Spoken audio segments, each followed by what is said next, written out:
All right. So just building on this theme, and again, we started with acute osteo, went to chronic osteo, and the next set of talks and cases is on managing the sequelae following osteomyelitis. And our first speaker is going to be Sandeep Patwardhan. Sandeep's actually in Germany. He's from India, but he's at his son's graduation. So he sent a recorded talk, but I think he's nicely tried to be here as well. So he'll be available, but I think we're going to run his recorded talk, right, Sandeep? And did I introduce you? I'm sorry if I didn't, but we can do that later. Go ahead. Go ahead. Sandeep's in Pune. He's at Sancheti. He's at Sancheti Hospital. Good morning. I'm going to talk about management of bone defects post-osteomyelitis. You know that defects can be either pre-existing cavities in Brodie's abscess or created because dead bone is either resorbed or removed surgically. And both of these could lead to weakening of bone and pathological fractures. I've tried to classify defects into small, less than 5 centimeters, medium, more than 5, and large gaps where you have a loss of segment. Management typically depends on size of the defect, where is it in the bone, the stability of that segment, the virulence versus immunity of the host and the bacteria, and what is the periosteum doing. Autogenous bone grafting has been used, but there is chance of reinfection, and you always get limited quantity in a child. Allografts are easily available, but may have a slightly higher chance of reinfection. Bone cement with antibiotic has been used, but it does not degrade, and it loses its concentration after some time and can become an nidus for infection, always needs another surgery. Today we have bone substitutes, which is hemihydrated calcium sulfate granules, which can be impregnated with antibiotic, which add bone, are biodegradable, and have got better elution characteristics. So some cases to highlight these situations. A tibia in about a 9 or 10-month old baby with a large segment defect, but the fibula is intact and one cortex is intact. So debridement, sequestrectomy, and putting calcium sulfate with antibiotics. And you can see how nicely the defect has healed up over a period of 1 year with new bone formation and no recurrence of infection. A medium defect, again in the proximal radius, stable defect, no instability, debrided, again the same. We have put some granules which are biodegradable and it has healed and demodeled beautifully. Brodie's abscess, now this situation is peculiar. We did a debridement and put that beads, but this was a weight-bearing bone and we forgot that, and the child had a pathological fracture, which was subsequently stabilized with a plate, and that went on to healing. So weight-bearing bones, especially femur, neck femur region, must be stabilized with additional implants. Large defects, which is post-infective gap non-unions, are complex issues. And we need to control infection, maintain soft tissue. How do we bring in vascularity and osteogenic material? Stability, the skill, and what is the cost to the patient are the points which need to be considered. Elizarov, live vascular free fibula graft, tibia pro fibula or the Huntington procedure, non-vascularized free fibula grafts, and today people are trying the Mascale technique. Elizarov has given good results, but the problem is its meticulous follow-up is needed. It's a little bit of expense for the patient and can be cumbersome for young children with major and minor complications on the way, and you need very high surgical expertise. An example of a 10-year-old child with a tibial gap non-union with overgrown fibula, limb length shortening, and instability, as you can see in this X-ray, was very well reconstructed with freshening of the edges, distal tibial corticotomy, and bone transport over a period of time. And that healed with a very good outcome in the end. But this requires good expertise and good follow-up. Free vascular fibula has been done by plastic or vascular surgeons, but finding a pedicle in a pediatric leg is very difficult, and there is a high rate of vessel thrombosis after a few weeks and could lead to refractures. The Huntington or the Chacha's procedure, where tibia pro fibula has been done, is technically easy, but it may not align the mechanical axis and may lead to later deformation and can have issues with healing. For example, this gap was treated by a tibia pro fibula approach. It healed pretty well, but the child ended up with a deformity in the ankle and the knee with shortening.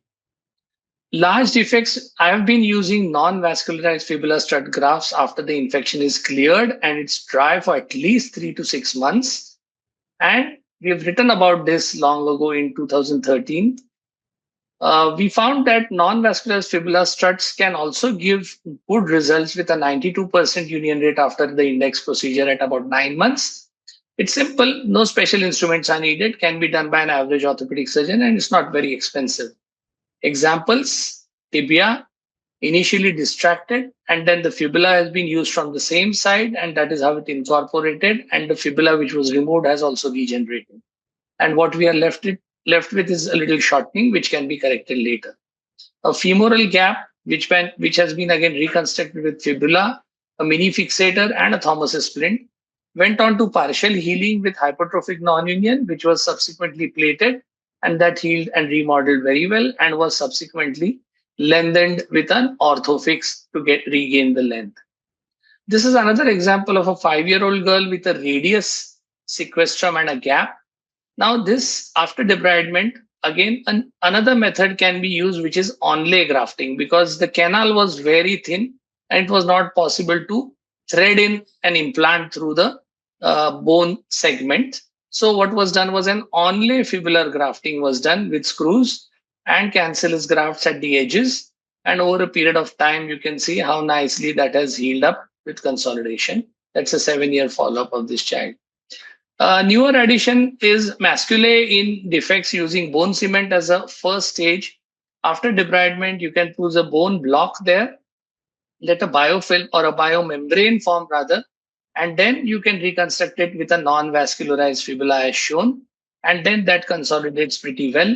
So you can use cement in 2 stages and then use it to maintain length and replace it with a fibular strut graft, which is non-vascular. So some learning points: small defects less than 5 centimeters which are stable may heal on their own by debridement or add calcium sulfate granules. Medium defects more than 5 centimeters, look at stability very critically, especially in weight-bearing bones. Consider fixation, and you can use calcium sulfate with antibiotic. Large gaps which are unstable need reconstruction. You could do Ilizaro, vascular fibula, try the cross union, or do the strut cortical grafts, onlay grafts, or a non-vascular fibula with a muscular as a first stage, or with distractors. Thank you very much, Sanjeev, for this opportunity. Awesome. Thank you, Sandeep. Let's jump right into case discussions. And Dr. Hosny is going to come back and present a case of an infected non-union in a child. Go ahead, Gamal. Next, please. This patient had a history of acute hematogenous osteomyelitis, 5 years old girl, and she was treated by drainage antibiotics, and she had now pathological fracture and sinus. And the fracture is 10 months ago and didn't resolve with fixation. Next, please.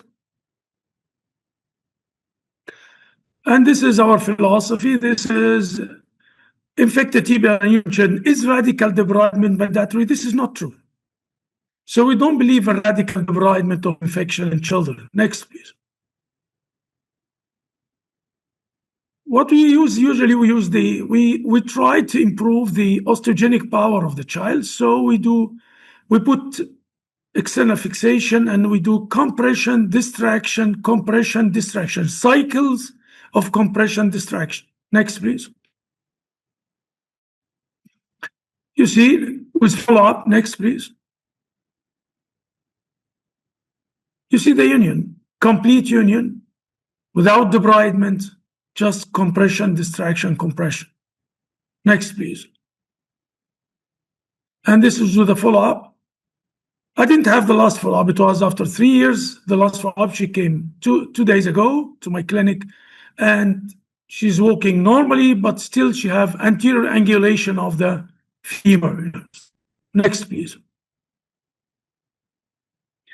And you see before and after with resolution of infection and almost no problem at all. Next, please. Infected non-union is rare in children. External fixation and compression distraction techniques is a viable option of treatment. Thank you.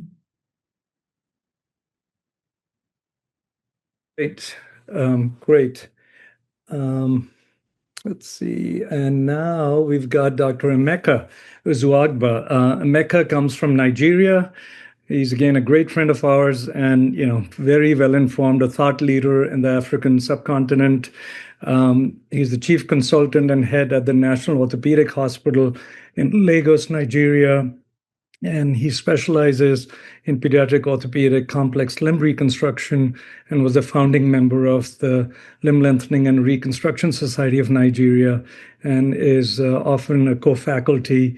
We were together in Tanzania last month at IGOT, SMART, SIGN courses. So Emeka is going to present a case of, I think, a femoral non-union or a chronic osteo after a femoral reconstruction following a Yeah, go ahead, Emeka. Sorry about messing up your title of the talk, but you can take it.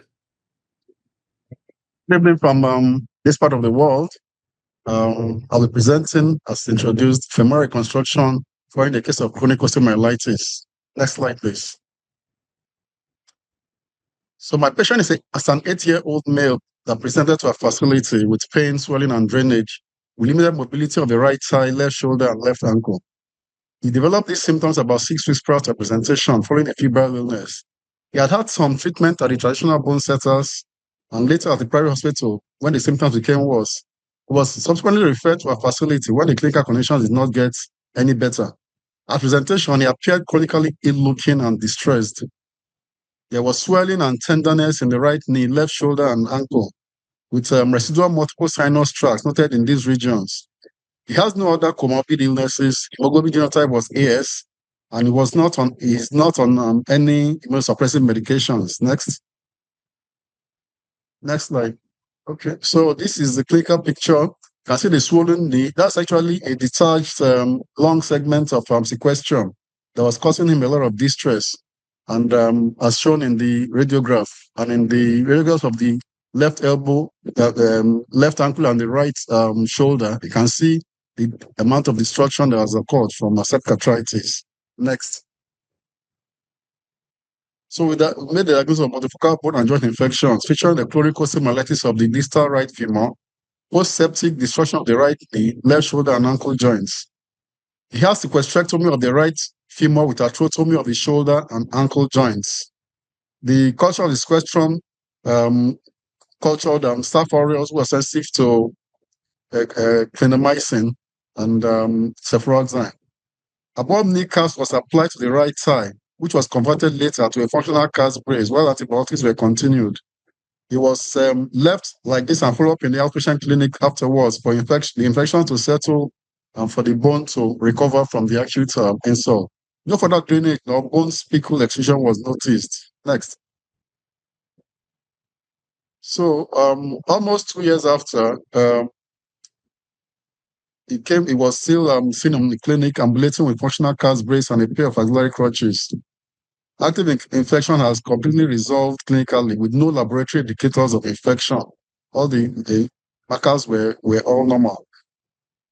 However, the residual problems he had were residual distal femoral gap non-union, a distal femoral complete physical arrest, and a cervical limb length difference, which combines both the bone gap and then the limb length inequality of 16 centimeters. Next slide. So we proceeded to apply an ilisoral fixator for bone gap non-union treatment and residual limb length correction. This was done just about 2 years after he initially presented to us. We were able to dock acutely and apply the frame for distraction at 0.2 per millimeters 8 hourly. So we continued likewise and achieved this length in about 6 months. Next. So at 6 months, we were able to achieve a good limb length equalization and follow them clinically as well. Next.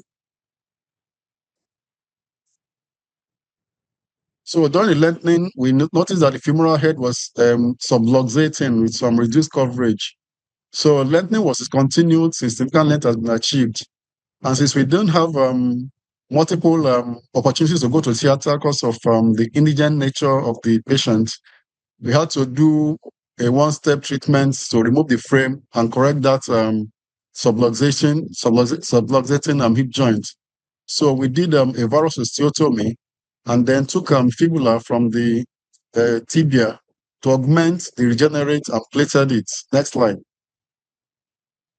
And that went on to heal and restore his bone length. He has been ambulating unaided since. He has now no further report of drainage up to the time we saw him last in the clinic, which was 2 years ago. I still communicate with his parents, but they not come to the clinic, as most of our patients, when they get better, they don't usually come to the clinic except something else happens. Next. So the take-home message is that multiple foci of infections can occur in bones and joints of children. Timely and effective antibiotic treatment along with surgical drainage is key to success. Long bone chronic osteomyelitis requires a linear active infective process to subside significantly, so as to enable the residual bone to recover enough for more definitive intervention.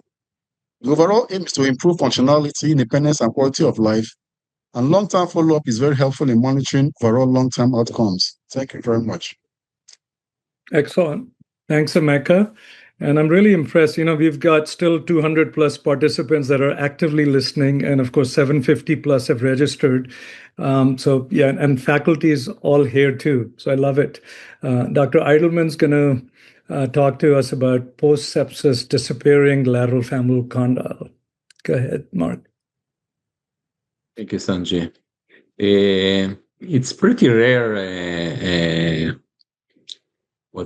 condition of disappearing lateral femoral condyle. For all my entire life, I operated 2 patients, both in Georgia, and consulted one in Azerbaijan and Baku. Next slide, please. So this is the case of 2.5-year-old boy that I saw in capital of Georgia, Tbilisi, 4 years ago. History of neonatal sepsis. Had severe valgus deformity and limping. Next slide, please. Next, please. Yes. Now you can see the deformity and black hole on the lateral femoral condyle. So I decided, next, please. Next slide, please. I decided that I will try to attempt bring epiphysis to more central position. I did percutaneous distal femoral osteotomy and simple crosswire fixation and single spica cast. Next slide, please. So for a while it was okay. I was happy, but 2 years after, next please. I came to Tbilisi and I saw that actually deformity became worse. More valgus, more shortening, severe limping, and the X-rays on the old, paper X-rays like before. So I hesitated what to do. Next slide, please. The same black hole, and as I said, much more severe deformity. Next slide, please. So I sent WhatsApp to my mentor and teacher, Dror Peli, who was that time in Vienna in Sacher Hotel, and on the paper napkin, Dror sent me. Interesting, he never did this operation before. The drawing, what to do. Next slide, please. It's slow. Sorry. Previous, please. Yes. The main trick is to remove this metaphyseal fragment and equalize the femoral condyle. To be honest, I was not sure that I will find some cartilage during the operation, but next morning, I did it. I did first from the lateral incision decompression of peroneal nerve, and from anterior I opened the joint. Next, please. So this was the Dror's plan, how to equalize. It looks pretty sophisticated. Next, please.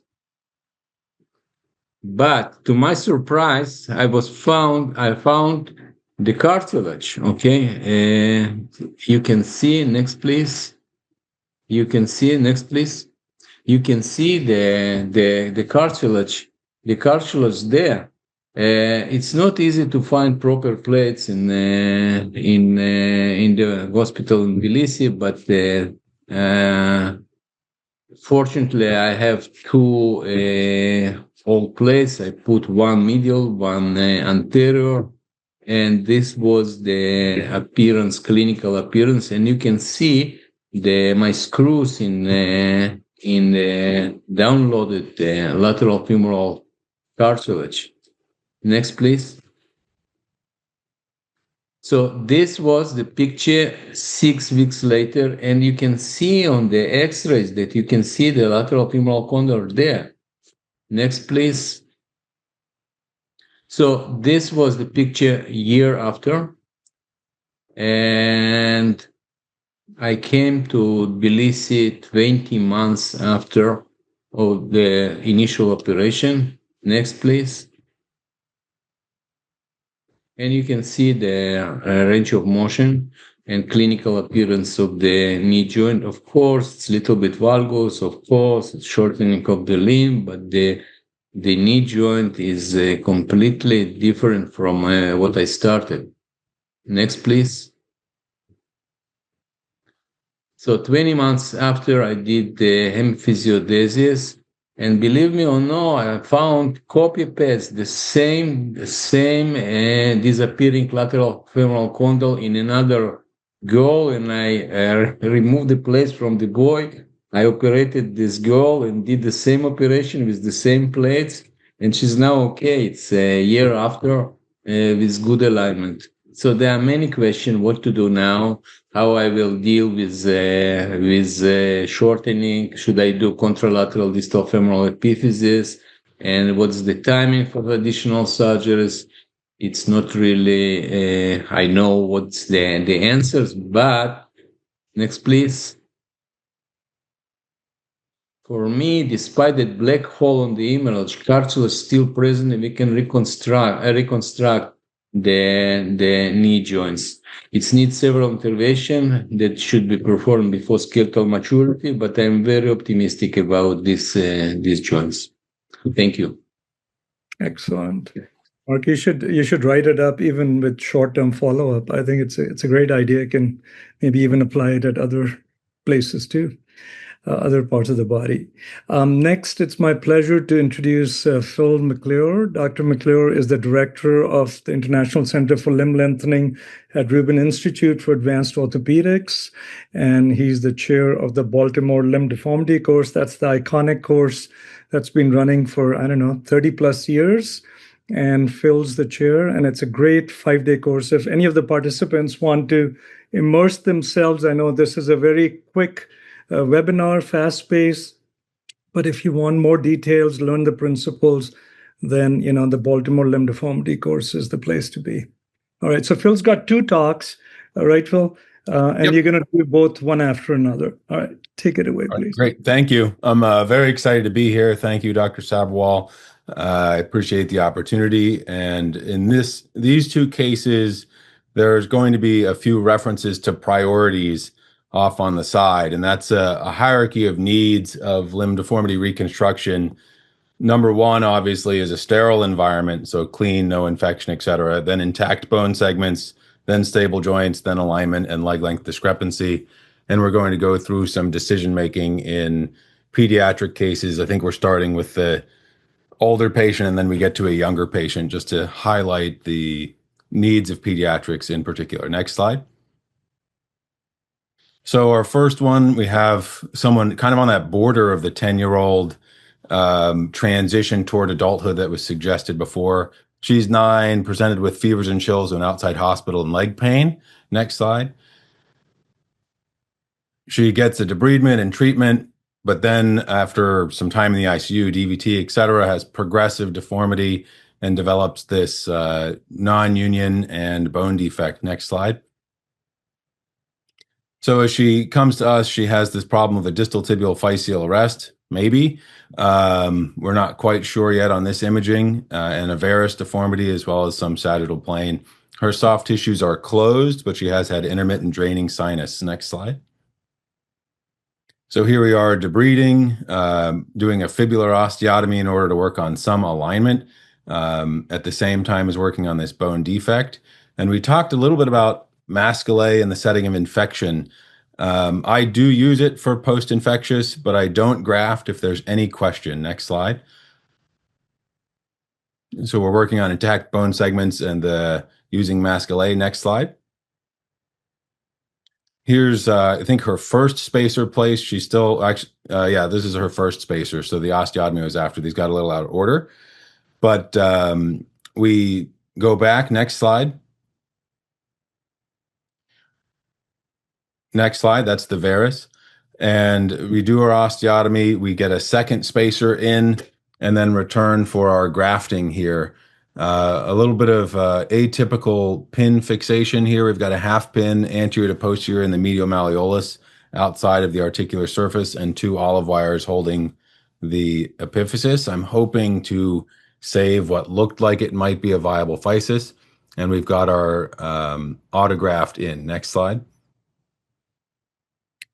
Here we are with the typical hexapod inability to see anything on X-ray. So, be sure to use obliques as you're making decisions on removal, but we've got an ankle distraction in and a hexapod with a now neutral distal tibial angle based on our known mounting parameters to the wires. Next slide. And here's further follow-up, a little better angle, at least on the lateral. We can see some progressive correction. Next slide. 3.5 months later, as we get through the process of healing, we remove the hexapod struts and replace some static struts for visualization. We're starting to see further and further consolidation, and she's scheduled for removal. Next slide. And 9 months after grafting, hardware out, reasonable alignment, intact segment, but we can see that trying to save that growth plate was a waste of time. So what do we have now? We have a 9-year-old corrected bone defect, previous sepsis up the entire bone. Next slide. We've solved the varus. That's about it. We did solve the bone, the continuity issue. Next slide. But now we've got this growth arrest to deal with. I would advocate, especially after infection, trying to leave some of the treatment until after we anticipate all closure, because we really don't know what the viability of the adjacent segment growth plate will be. You can see by the contour of her proximal tibia, she actually did develop a proximal growth arrest as well in a delayed fashion. Next slide. We could lengthen internally or externally. Next slide. But as Mark highlighted in his previous lecture, there's always a high risk, 3 to 5% of recurrence with an intramedullary nail after X-fix. I don't have data for intramedullary nail after osteomyelitis, but I presume it is higher. Next slide.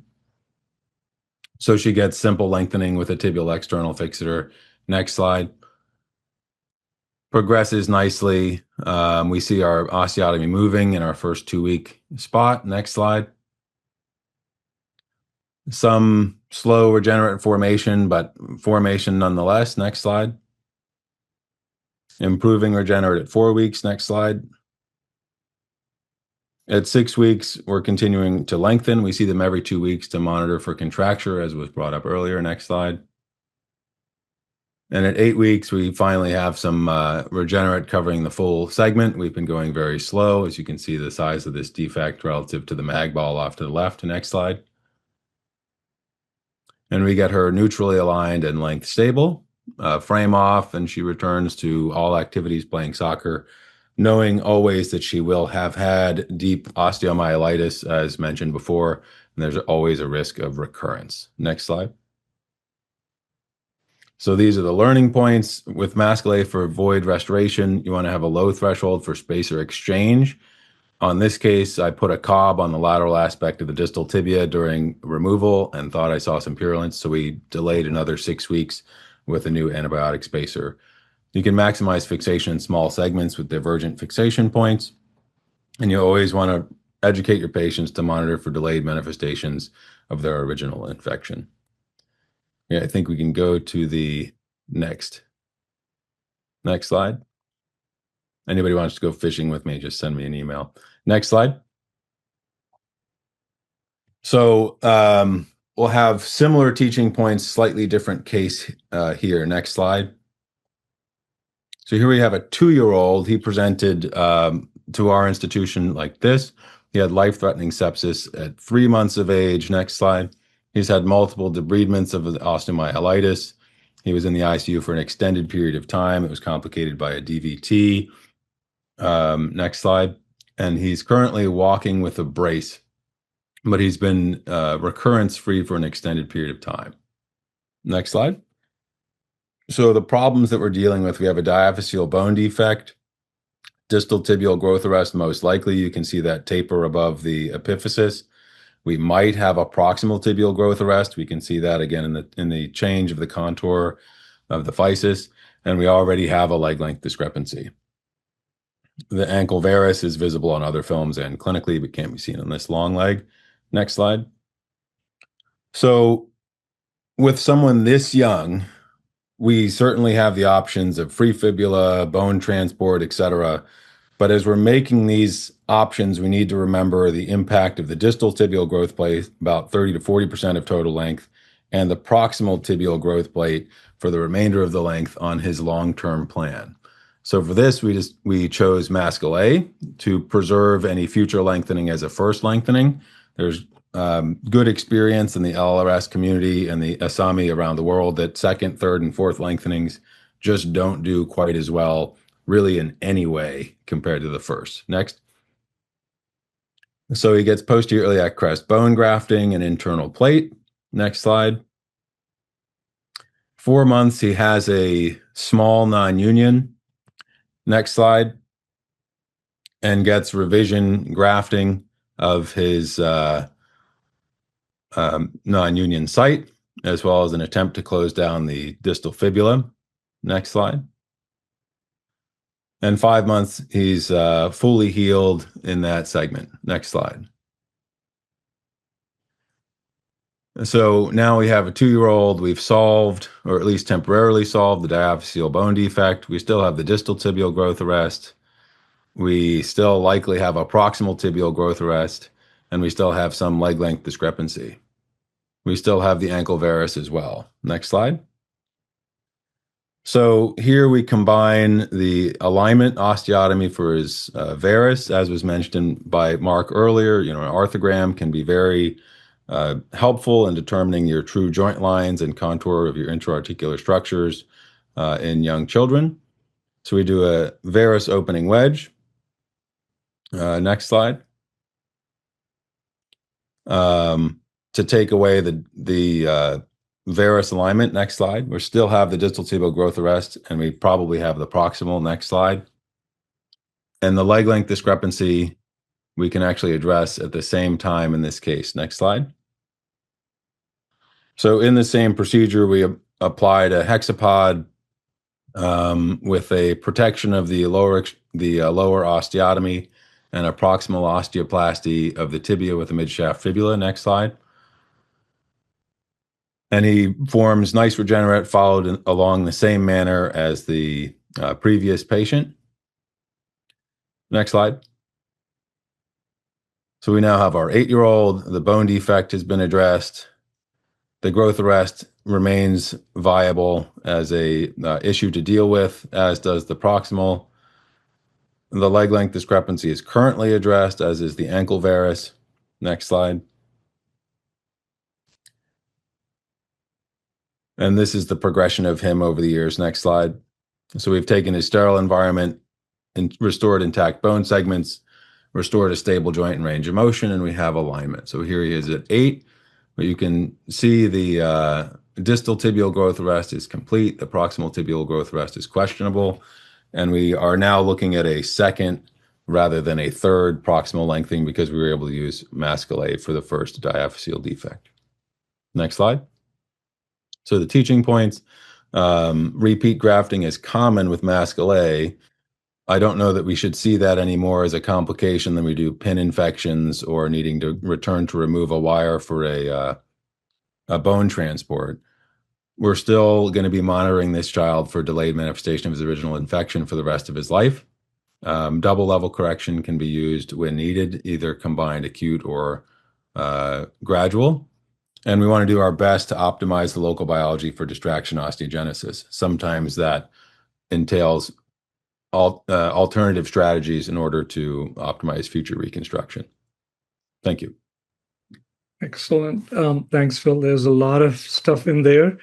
And again, this is all going to be archived, and all the participants are going to have access to all the talks. So, you can digest it later. Okay, next, it's my pleasure to introduce Dr. Tim Nunn. Tim, I think, is originally from the UK, but lives full-time in Ethiopia. He's the medical director of Cure Children's Hospital in Addis Ababa in Ethiopia, and has had numerous recognitions, including recently the Gershon, I'm going to mess this up, Lashem Prize for Outstanding Christian Medical Missionary Service. And he also started a pediatric spine program at the Cure Hospital in Ethiopia. And Tim's going to talk about a creative way of doing a modified Huntington's procedure for shortening and deformity. Go ahead, Tim. Thank you.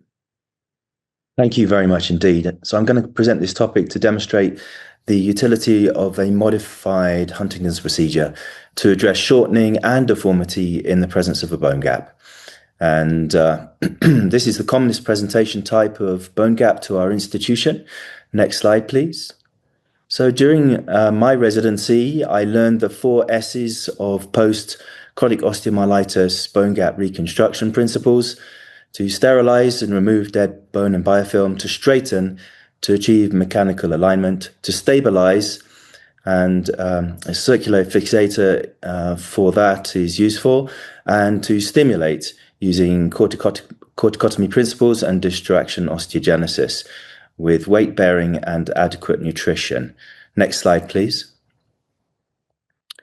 So some of the relevant clinical details to understand the pathology when you have a bone gap are listed here. Regarding the bone, the soft tissues, the joints, and the physes, as has already been discussed in detail. Next slide, please. So this is a case example. Next, advance the slide, please. This case example is a bone gap. If you could go back, please, to the prior slide. It's a case example of a bone gap treated with a modified Huntington's procedure with lengthening in between the proximal and distal transfer using a hexapod frame. The clinical presentation was that this was a 15-year-old girl. She's post-menarche. She is walking for the last 3 years on this limb with crutches. It is not been actively infected. There's no sinus. And she did have originally a washout of the knee joint, but the knee joint is currently moving very adequately. She has a 9.2 centimeters of limb length discrepancy, and she has deformity, as you can see the varus here in the coronal plane. Next slide, please. I'm going to demonstrate the planning here, as it's quite difficult to see on the radiographs with the fixator in place. I plan the debridement of the tibia as well as the fibula osteotomies. The proximal fibula osteotomy is performed through the same incision as the common peroneal nerve decompression. And with the other incision, the tibial debridement is done, and the intraosseous membrane is identified in the posterior lateral aspect of the tibia and traced through to the fibular osteotomy with care to the neurovascular structures. A bone-holding forceps is then used to pull the fibula through to under the tibia in the ideal position, And then the distal fibula osteotomy is then planned to allow a 9 centimeter overlap of the bone ends, which equals the limb length deformity. Next slide, please. So on table, the proximal transfer is done acutely, and the proximal fibula is compressed into the tibia with the use of 2 transverse tension Ilizarov wires, which are secured to the proximal ring. The distal ring incorporates the foot and captures the distal fibula as well. The lengthening then occurs through the bone gap 1 millimeter a day, and the distal tibia is dragged down until there is no longer any bone gap. Next slide, please. On the final stage, there is an acute on-table transfer of the fibula to the distal tibia. Next slide. So returning to the radiographs, we can see the hypertrophied fibula with the deformity.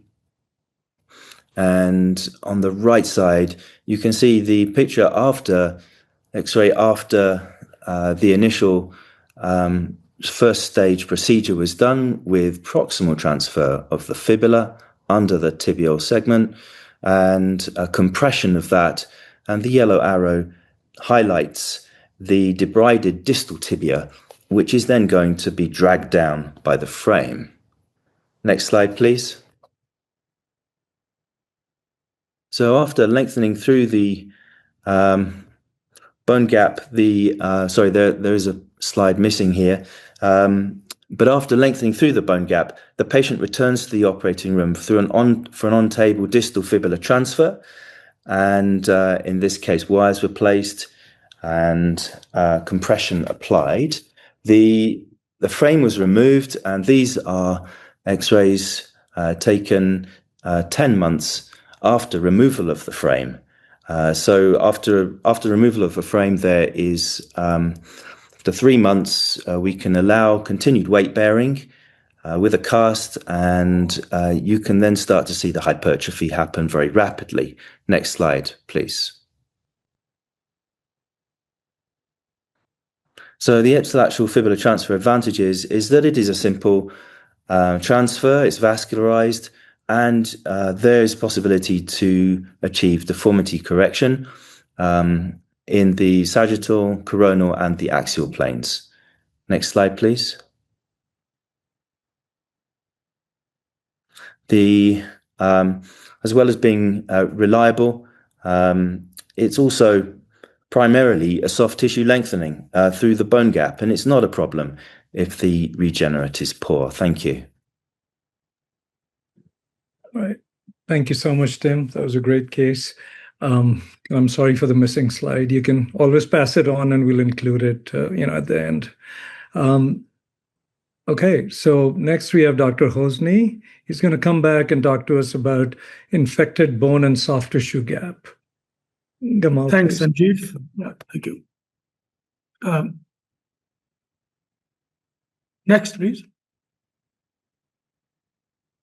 This is long bone and soft tissue defects. The patient with open fracture, 13 years old, with severe infection, soft tissue defect, common peroneal nerve injury, stiff knee, fixed equinus deformity. Period of treatment was 19 months, and the failure of everything. Next. Failure of everything because he had unilateral external fixator, then Ilizarov, osteoplastic procedures done before, muscular technique, and he tried to eradicate the infection anyhow. Next, please. The options of treatment was amputation versus reconstruction. And they gave him the decision of amputation elsewhere in some centers because he exhausted every type of treatment. And this is our paper about gradual fibular transfer. There is a huge difference between gradual fibular transfer and acute and the free vascularized fibular transfer. Next, please. Our protocol, which we published in the Journal of American Academy, 2026, is one-stage treatment. 1 day in the hospital, osteoplastic and bony operations at the same time. The division or the separation between bone and soft tissue is 100% artificial. There is one organ. And if you want to solve the problem, you have to solve all the issues of the problem. So the plastic surgeon did rotational flap. We did minimal debridement as usual. We don't do radical debridement, especially in children. Then we did corticotomy of the upper fibula and lower fibula, and we put the olive wires, and we waited for 10 days. Then we started gradual transfer of the fibula.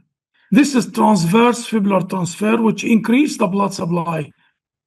Next, please. So rotational flap and fibular transfer and traction. And you see the screw traction device and multiple olive wires. Next, please. With gradual fibular transfer, there is a huge increase of the blood supply. Next, please. Next, please.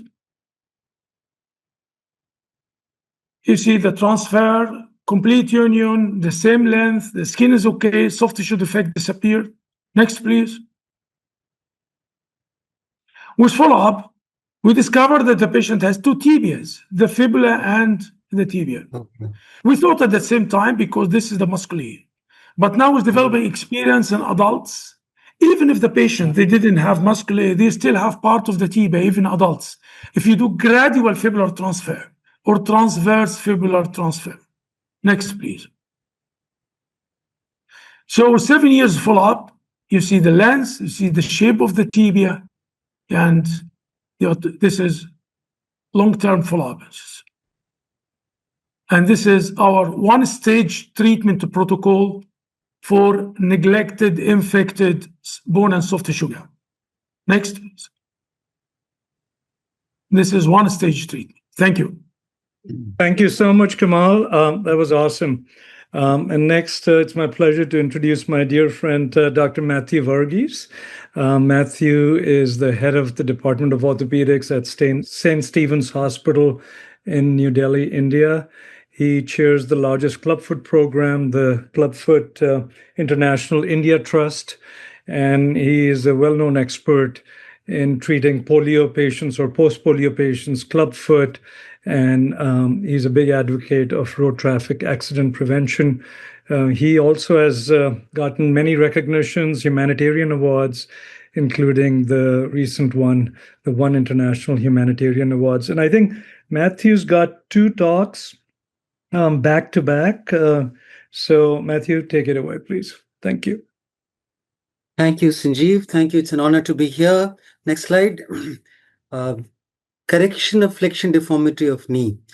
That's a challenging thing depending on how severe the deformity is. Next slide. My disclosures. Next. Historically, flexion deformities of the knee can be corrected by using hamstring release, tensor fasciator release, posterior capsulotomy, hamstring release using 2 incisions, using single incision. Next. Using hinge splints, hinge plasters, balance traction. Next. And we were doing serial manipulation under general anesthesia. We gave it up when one patient had a lateral popliteal palsy. Then we started doing serial wedge casting. Again, it was painful. It needed weekly visits. Next. We also looked at supracondylar osteotomies, but it is not possible in severe deformities. Next. As clearly seen in this particular case, look at the angulation of the distal femur done in a severe flexion deformity, and it's still not corrected. Next. Ilizarov is recommended and is there. Different literature is there. But next, to the child, it is a very cumbersome procedure. The compliance is very poor with this. Next. Hemiepiphyseal is done, but it's a slow correction. Next. I tried hemiepiphyseal, unpredictable. It takes next. It takes about 1 to 2 years for the correction to happen. And even then, it's not possible in severe deformities. Next. We decided to improvise this, and we use what is known as the pin plaster technique. We first do a soft tissue release, close the wounds, put a proximal tibial pin, and then above knee plaster cast is applied, incorporating the pin. That's important. Next. The cast done with incorporation of the pin. Next. Look at the degree of deformity, more than 90 degrees. It's a very simple distraction device that is applied at the back of the knee. It's a simple telescopic device with distraction assembly. It costs about just 25 rupees or $0.25. We cut the plaster backward at the back of the popliteal fossa, half cut. Next. And as you distract using the Ilizarov principle, it gradually stretches out. The pin is important. Next, it prevents the distal movement of the cast and it prevents subluxation of the knee.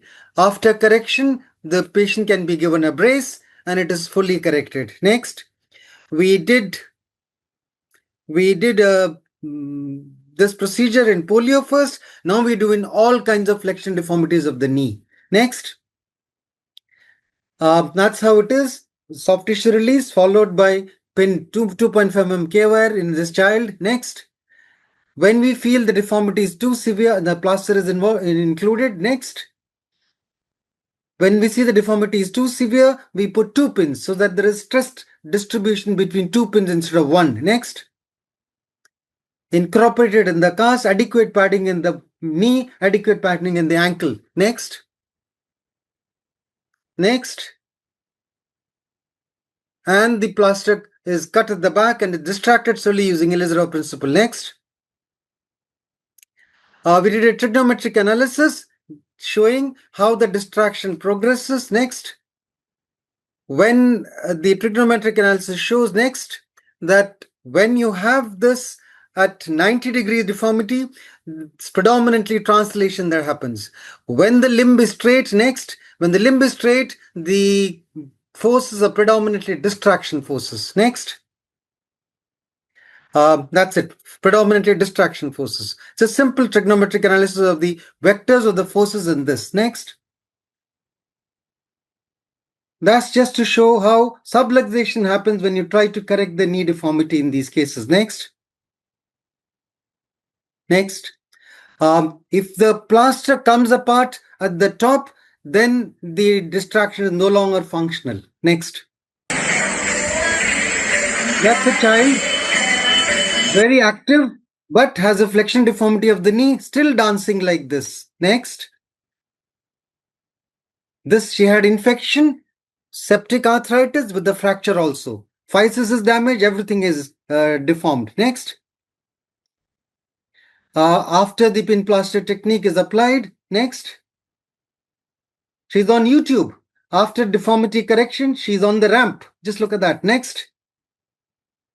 2 years down the line, there is still some residual deformity. Leg is straight. Next.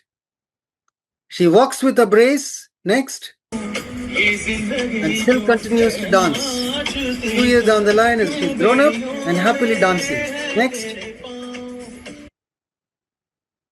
Simple, patient-friendly, painless and convenient, based on Ilizarov principle of distraction, low complication rate, an average orthopedic surgeon can do.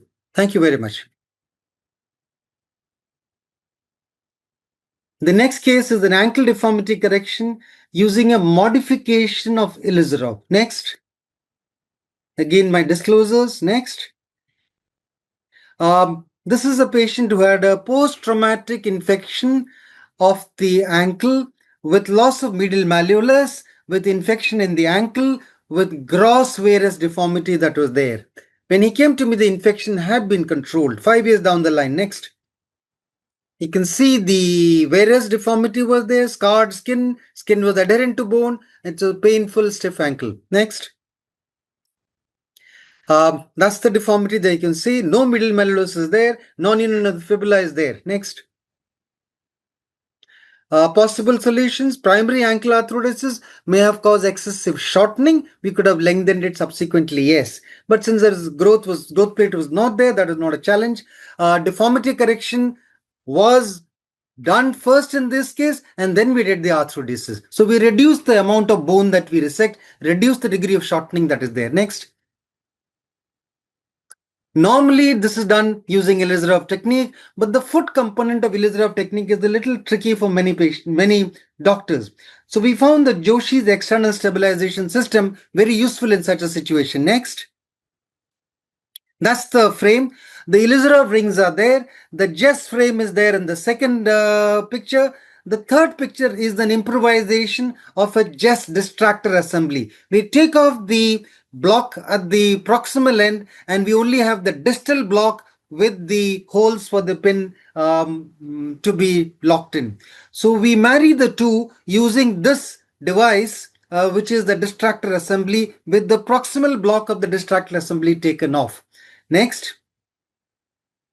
That's how the final assembly is assembled hybrid. We call it the hybrid Jess frame. Next. And this is how it was applied in this patient.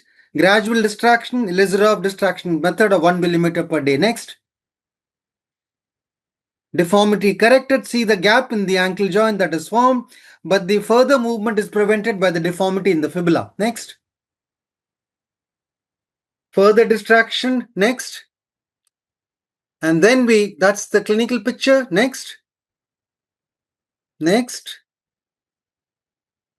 Finally, we did an ankle arthrodesis using conventional Chandler's compression arthrodesis. Next. That's the X-ray picture after deformity correction. Next. Final clinical. Next. And the gait video. Next. So take home is in lower limbs, differential distraction is very useful using the Ilizarov principle, but a modification of the Ilizarov using a marriage between Jess and the Ilizarov, a hybrid Jess, makes the foot assembly very simple. Thank you. Thank you, Matthew. There was 2 great cases. So this is our final case of this session 3. And we're actually not doing too bad with time, and I'll tell you in a minute. But let me get Dr. Schwen back, and he's going to do a case on, quote unquote, all I want to do is play football. Go ahead, Rick. Yeah, hi, thank you, Sanjeev. So I wanted to just present this case as a little tip that we've been using over the years. This is a 10-year-old boy who presented to us with a right hip that was very painful and stiff, and it was limiting his sports activities. He'd recently immigrated from the DRC, and he had a reported history of a hip infection when he was 3 years of age, treated with antibiotics. He'd like to play soccer, but has been unable to run and play. And when we saw him, he had a very stiff, painful, antalgic limp. It was a small boy, had a 1-inch limb length discrepancy. Next one. Here's some more imaging, but on this coronal CT, you can see that the hip joint is essentially destroyed. Acetabulum still in good shape. Next. So here's the 3D reconstruction, but the thing that was most noticeable to me was how small the pelvis is at age 10. And so we didn't want to do anything that would restrict the future growth of the pelvis. Next one. So we've been creating these 3D plastic models, and it really shows the small size of the pelvis. We put the femur in a functional position, and then you can take a aluminum template and create a template for the plate. And this is based on the template. Then you can take a narrow DCP and put it in the exact same anatomy as the plate. These are really hard to bend in the operating room just because of such an acute bend and a twist to the plate. But if you take them home and put them on your device, and with good benders, you can bend them a little bit more easily. Next one. And then you can just make sure on the plastic model that it fits well into the same position that you would like the a hip fusion to be. And then next slide. And then this is an extended anterior approach. You can see the destroyed femoral head. Next. And then you just expose, and then make sure you remove all the cartilage and tissue out of the hip joint, and then you put the plate on. Next one. And then the nice thing about using a plate fixation is you stay out of the abductor muscles, and you don't need to use a cast. You can, if he's trustworthy, you can put him in a brace. So we restricted him for 6 months and then let him get back to playing sports. And then at 6 months, he went back to playing football. Next slide. And then this is at 2 years later at age 12. He'll need a neopiphysedesis for the 3 centimeter discrepancy. But he's playing soccer and having a normal life. If we had restricted him or had done some other procedure like a total hip at age 10, I don't think he would have been able to play soccer the way he's been playing for his teenage years. Next slide. So these are the take-home messages. Hip infections continue to be missed, delayed, or improperly treated. Now, surgical hip fusion is an option for a child who wants an active adolescent and young adulthood. The anterior approach preserves the abductors, assures correct femoral position, allows early mobility. Thank you. All right, awesome. Thanks, Rick. So we're right at, our Pacific time, 10:15, which is when we were supposed to start session 4. And yeah, thanks for putting the slide, Maddie and William. So instead of, going through the case, I'm just and there's a QR code here. So, with some of our faculty, including Dr. McClure, Dr. Murray, and Dr. Shah, we did a 1-hour webinar on a case of an infected tibial non-union. And my initial plan was to represent that case and then, have some polls and discussion. But I think in the interest of time, if the participants want to just take a picture of the QR code, it's a pretty interactive, I think, a decent sort of conversation in a more expanded fashion with 3 great faculty. So, you can watch this sort of segment on your own at any point in time. So just take a picture. We'll leave that up for another few seconds. And I think we could just maybe open it up, and if all faculty can, switch on their videos, please. And I don't know if our trauma colleagues are still here, Dr. Morshed and Dr. Lowenberg. I don't see them. But let's maybe just talk about, this whole thing about when there is a bone loss due to any reason, be it, open fracture or a chronic hematogenous osteo. You can go to the next slide, please. What are our choices, right? To sort of address that bone gap. And we've had some great talks on that. And I don't think there's just one answer, but I would love to take on this, rich source of information here with the panelists. Like, how do you decide musculoskeletal, bone transport, non-vascularized fibula, vascularized fibula, something more creative? Like, okay, Gamal, you got your hand up.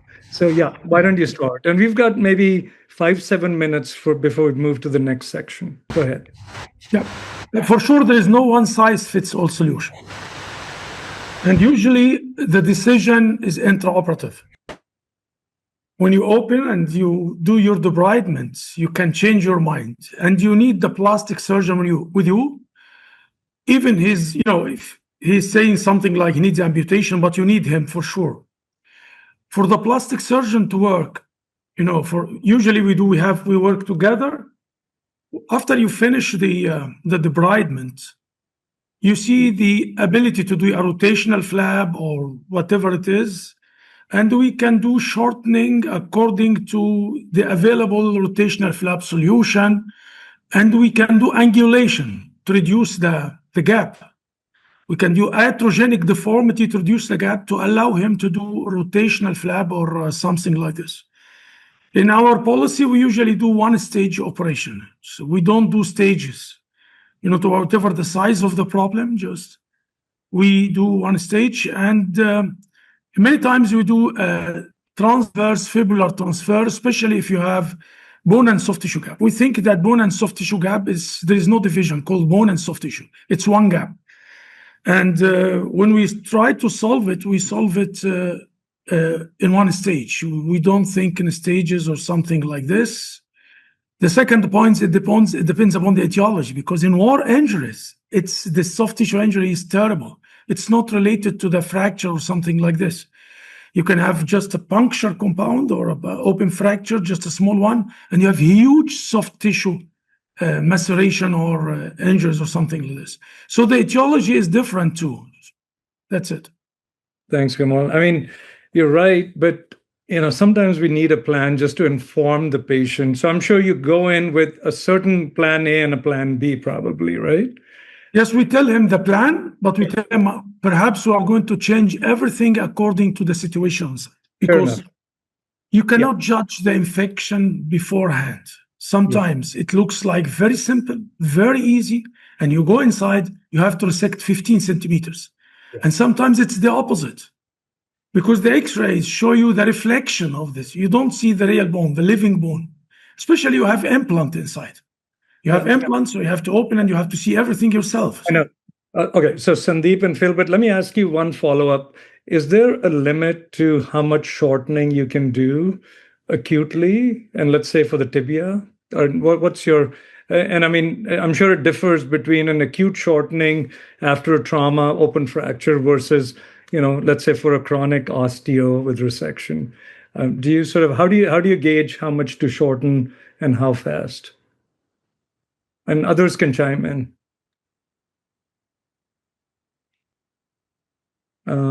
You're not, who's speaking? Gamal, are you? Yes. Okay. I can talk about it, yes. Okay. There is no guarantee. I've shown you a case which I have shortened it acutely 17 centimeters. Do you know that I have vascular problem with a case which I shortened it 2 centimeters only? There is no guarantee. I've listened to the people talking about less than 3 centimeters, between 3 and 7. This is non-evidence with this, because it depends upon the soft tissues. In this case, with 2 centimeters, the patient had radiotherapy a few years before, so the tissues were very stiff. And the guy with 17 centimeter shortening, the tissues were pliable and there was nothing obstructing or something like this. So we have to keep high level of suspicion. Whatever the distance of shortening, there is no safe shortening. So whatever you do, you have to take care of the vascular problem. And remember, sometimes also we have neurological problems.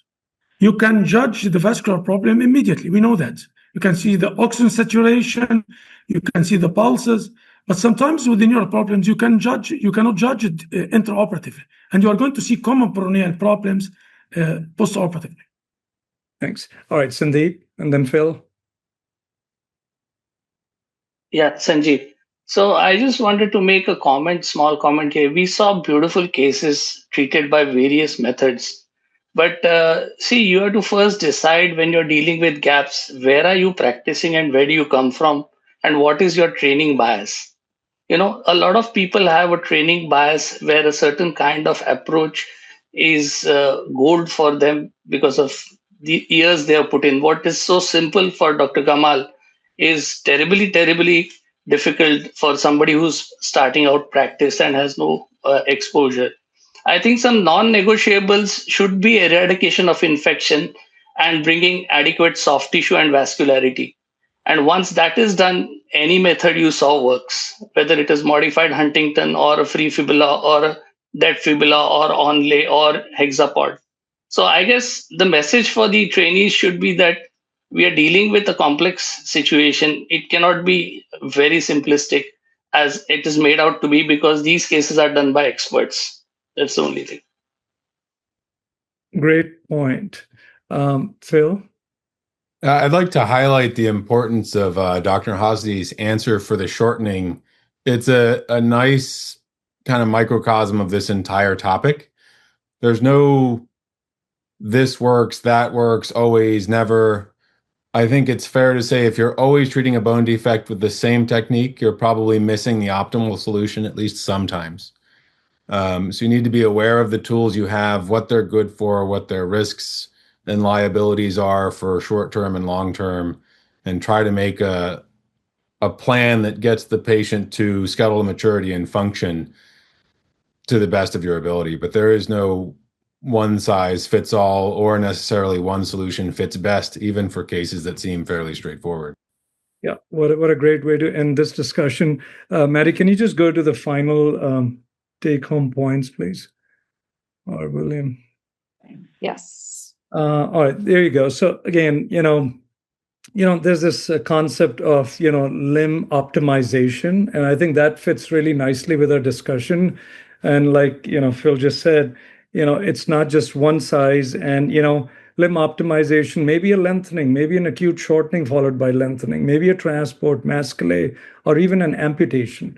So you just have to optimize based on, all the things that are in front of you and that you carry with yourself and, the environment you work in. So I think that's what it is. And I think just like others said, including Sandeep, that, just look at all the options, know what you're comfortable with, and then use what you can, but also have a plan B. And because each of these options has its own advantages and pitfalls, and there's this whole sort of phrase that's thrown around that amputation is a salvage option, which I think is not the right mindset. And like in the earlier talks, Sam Morshad was saying, if you think of amputation, you may just think of it day one as opposed to a year or two later. And I think Dr. Lowenberg kind of said the same thing.